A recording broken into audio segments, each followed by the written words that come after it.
Mark எழுதின சுவிசேஷம் 10ஆம் அதிகாரம். அவர் அவ்விடம் விட்டெழுந்து யோர்தானுக்கு அக்கரையிலுள்ள தேசத்தின் வழியாய் யூதேயாவின் எல்லைகளில் வந்தார். ஜனங்கள் மறுபடியும் அவரிடத்தில் கூடி வந்தார்கள். அவர் தம்முடைய வழக்கத்தின்படியே மறுபடியும் அவர்களுக்கு போதகம் பண்ணினார். அப்பொழுது பரிசேயர் அவரை சோதிக்க வேண்டுமென்று அவரிடத்தில் வந்து, புருஷனானவன் தன் மனைவியை தள்ளிவிடுவது நியாயமா என்று கேட்டார்கள். அவர் பிரதியுத்தரமாக, மோசே உங்களுக்கு கட்டளையிட்டிருக்கிறது என்ன என்று கேட்டார். அதற்கு அவர்கள், தள்ளுதற் சீட்டை எழுதி கொடுத்து அவளை தள்ளிவிடலாம் என்று மோசே உத்தரவு கொடுத்திருக்கிறார் என்றார்கள்.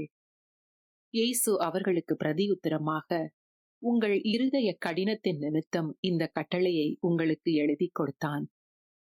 ஆகிலும் ஆதியிலே மனுஷரை சிருஷ்டித்த தேவன் அவர்களை ஆணும் பெண்ணுமாக உண்டாக்கினார். இதனின் நிமித்தம் புருஷனானவன் தன் தகப்பனையும் தாயையும் விட்டு தன் மனைவியோடே இசைந்திருப்பான். அவர்கள் இருவரும் ஒரே மாமிசமாய் இருப்பார்கள். இவ்விதமாய் அவர்கள் இருவராயிராமல் ஒரே மாமிசமாயிருக்கிறார்கள். ஆகையால் தேவன் இணைத்ததை மனுஷன் பிரிக்காதிருக்க கடவன் என்றார். பின்பு வீட்டிலே அவருடைய சீஷர்கள் அந்த காரியத்தை குறித்து மறுபடியும் அவரிடத்தில் விசாரித்தார்கள். அப்பொழுது அவர், எவனாகிலும் தன் மனைவியை தள்ளிவிட்டு வேறொருத்தியை விவாகம் பண்ணினால் அவன் அவளுக்கு விரோதமாய் விபச்சாரம் செய்கிறவனாய் இருப்பான். மனைவியும் தன் புருஷனை தள்ளிவிட்டு வேறொருவனை விவாகம் பண்ணினால் விபச்சாரம் செய்கிறவளாய் இருப்பாள் என்றார். அப்பொழுது சிறு பிள்ளைகளை அவர் தொடும்படிக்கு அவர்களை அவரிடத்தில் கொண்டு வந்தார்கள். கொண்டு வந்தவர்களை சீஷர்கள் அதட்டினார்கள். இயேசு அதைக் கண்டு விசனமடைந்து, சிறு பிள்ளைகள் என்னிடத்தில் வருகிறதற்கு இடங் கொடுங்கள், அவர்களை தடை பண்ணாதிருங்கள், தேவனுடைய ராஜ்யம் அப்படிப்பட்டவர்களுடையது. எவனாகிலும் சிறு பிள்ளையைப் போல் தேவனுடைய ராஜ்யத்தை ஏற்றுக்கொள்ளாவிட்டால் அவன் அதில் பிரவேசிப்பதில்லை என்று மெய்யாகவே உங்களுக்கு சொல்லுகிறேன் என்று சொல்லி அவர்களை அணைத்துக் கொண்டு அவர்கள் மேல் கைகளை வைத்து அவர்களை ஆசீர்வதித்தார். பின்பு அவர் புறப்பட்டு வழியிலே போகையில் ஒருவன் ஓடி வந்து அவருக்கு முன்பாக முழங்கால் படியிட்டு, நல்ல போதகரே, நித்திய ஜீவனை சுதந்தரித்துக் கொள்ளும்படி நான் என்ன செய்ய வேண்டும் என்று கேட்டான். அதற்கு இயேசு, நீ என்னை நல்லவன் என்று சொல்வானேன்? தேவன் ஒருவர் தவிர நல்லவன் ஒருவனுமில்லையே. விபச்சாரம் செய்யாதிருப்பாயாக, கொலை செய்யாதிருப்பாயாக, களவு செய்யாதிருப்பாயாக, பொய்சாட்சி சொல்லாதிருப்பாயாக, வஞ்சனை செய்யாதிருப்பாயாக, உன் தகப்பனையும் உன் தாயையும் கனம் பண்ணுவாயாக என்கிற கற்பனைகளை அறிந்திருக்கிறாயே என்றார்.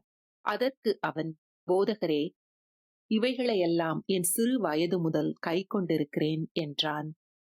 இயேசு அவனை பார்த்து அவனிடத்தில் அன்பு கூர்ந்து, உன்னிடத்தில் ஒரு குறை உண்டு. நீ போய் உனக்கு உண்டானவைகளையெல்லாம் விற்று தரித்திரருக்கு கொடு.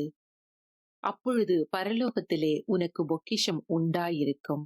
பின்பு சிலுவையை எடுத்துக்கொண்டு என்னை பின்பற்றி வா என்றார். அவன் மிகுந்த ஆஸ்தி உள்ளவனாயிருந்தபடியால் இந்த வார்த்தையை கேட்டு மனம் அடிந்து துக்கத்தோடே போய்விட்டான். அப்பொழுது இயேசு சுற்றி பார்த்து தம்முடைய சீஷரை நோக்கி, ஐஸ்வர்யமுள்ளவர்கள் தேவனுடைய ராஜ்யத்தில் பிரவேசிப்பது எவ்வளவு அரிதாயிருக்கிறது என்றார்.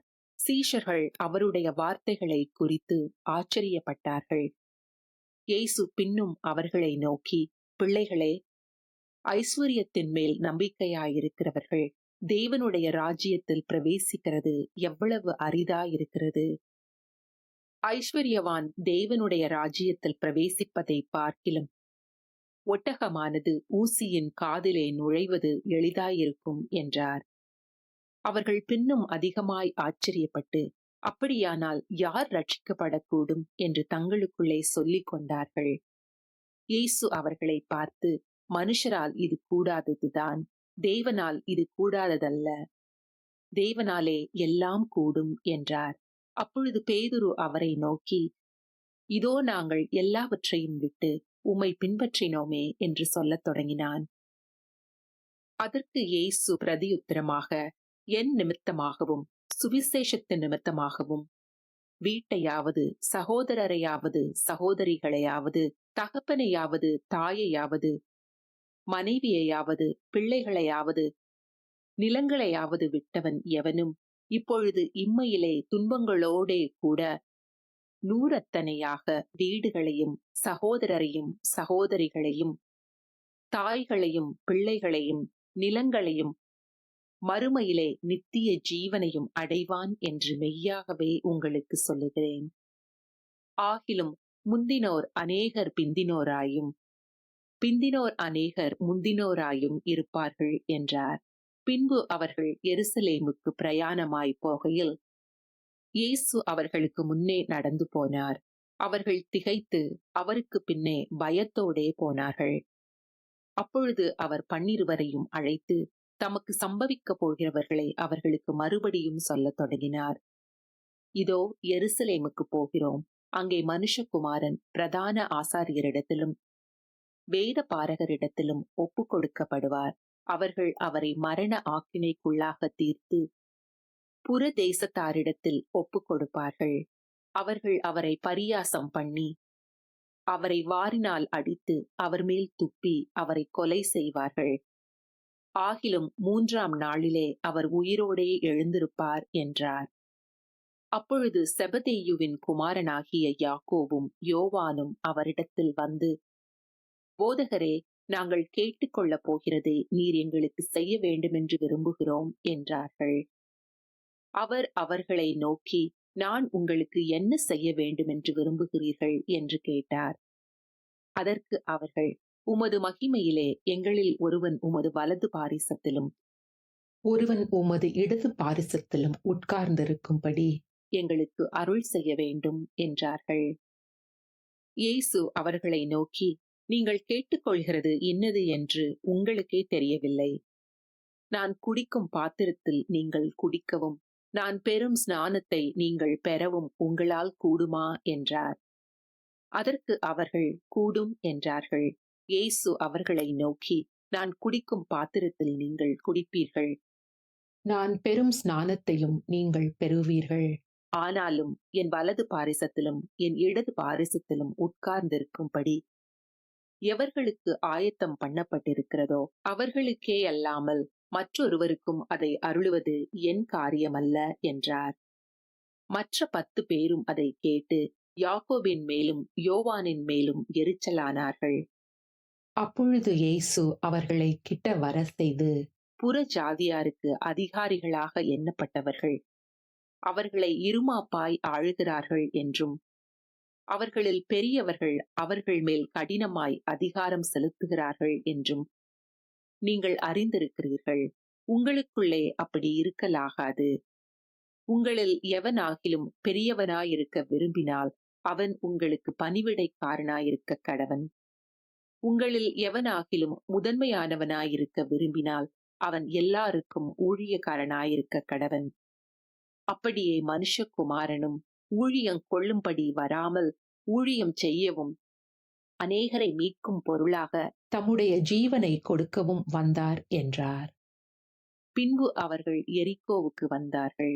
அவரும் அவருடைய சீஷர்களும் திரளான ஜனங்களும் எரிகோவை விட்டு புறப்படுகிற போது திமேயுவின் மகனாகிய பர்த்திமேயு என்கிற ஒரு குருடன் வழி அருகே உட்கார்ந்து பிச்சை கேட்டுக் கொண்டிருந்தான்.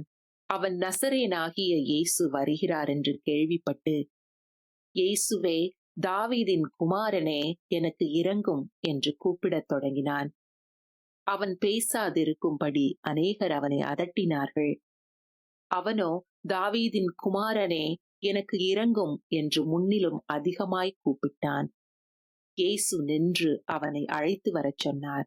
அவர்கள் அந்த குருடனை அழைத்து, திடன் கொள், எழுந்திரு, உன்னை அழைக்கிறார் என்றார்கள். உடனே அவன் தன் மேல் வஸ்திரத்தை எறிந்துவிட்டு எழுந்து இயேசுவினிடத்தில் வந்தான். இயேசு அவனை நோக்கி, நான் உனக்கு என்ன செய்ய வேண்டும் என்றிருக்கிறாய் என்றார். அதற்கு அந்த குருடன், ஆண்டவரே, நான் பார்வை அடைய வேண்டும் என்றான். இயேசு அவனை நோக்கி, நீ போகலாம், உன் விசுவாசம் உன்னை ரட்சித்தது என்றார். உடனே அவன் பார்வை அடைந்து வழியிலே இயேசுவுக்கு பின் சென்றான்.